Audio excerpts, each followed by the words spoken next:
おはようございます。今日は5月2日です。Today is May 2nd. It is Saturday. Mr. Bremeyer and Mr. Dupuis sent out emails recently to UHS vocal music and band students and families.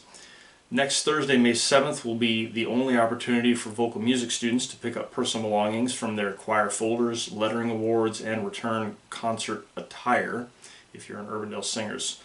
So please communicate with Mr. Bremeyer if you're unable to attend. Additionally, Mr. Bremeyer notes we're hoping that they'll be able to hold a combined UHS Vocal Music Award and Show Choir banquet sometime this summer in June or July. More details to follow. Mr. Dupuis mentions that Thursday, May 7th, will be the final opportunity for band students to clean out their lockers and return UHS instruments and music.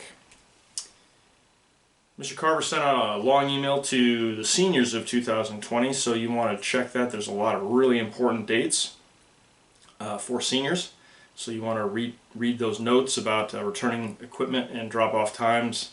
That drop-off date is the 12th, is a drive-by pickup of your cap and gown.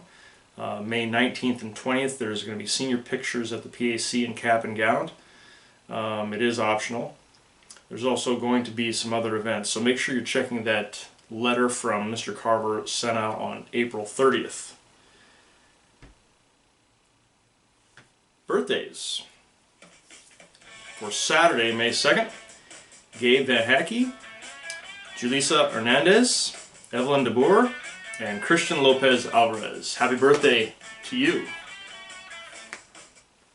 Alright, today I'm going to be reading to you from this book called The Intellectual Devotional. It's a little book with 365 entries about different things like religion, philosophy, history, technology, science, music, etc. So there's 365 entries of these. I haven't read the whole book, to be quite honest with you. Sometimes I get these books and I'm like, oh, it's really interesting, and I just don't get through the entire thing, but I've certainly skimmed a lot of it. Just really good stuff. Alright, I'm going to be reading to you from The Intellectual Devotional. I'm going to be reading to you from week 12, The Black Death. The widespread epidemic of plague, which became known as the Black Death, killed 1/3 of Europe's population between 1347 and 1350. Originating in Asia, the highly contagious bacterial disease spread with devastating speed.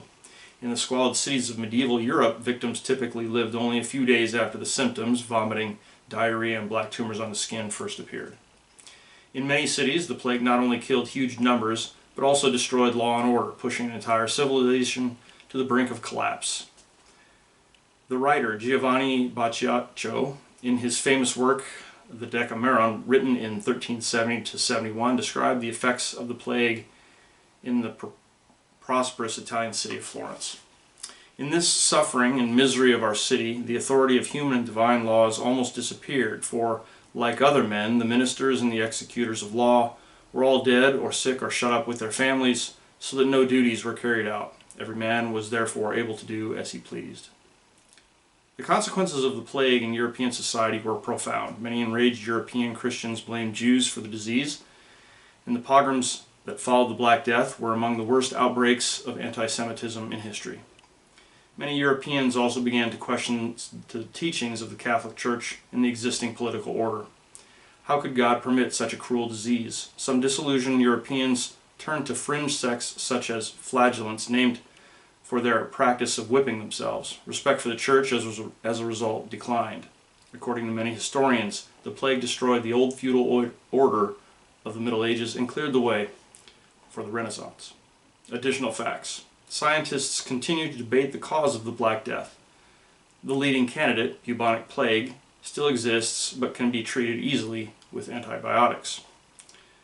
Although almost everyone who was exposed to plague in the Middle Ages died, about 5% of victims survived the epidemic, and some people were able to avoid catching it entirely. Modern scientists believe they were protected by a rare genetic combination that gave them greater resistance to the germ. After the Black Death, it took 4 centuries for Europe's population to rebound to its pre-1347 levels. Right. and that is from the Intellectual Devotion. The Intellectual Devotional. Have a great day, UHS.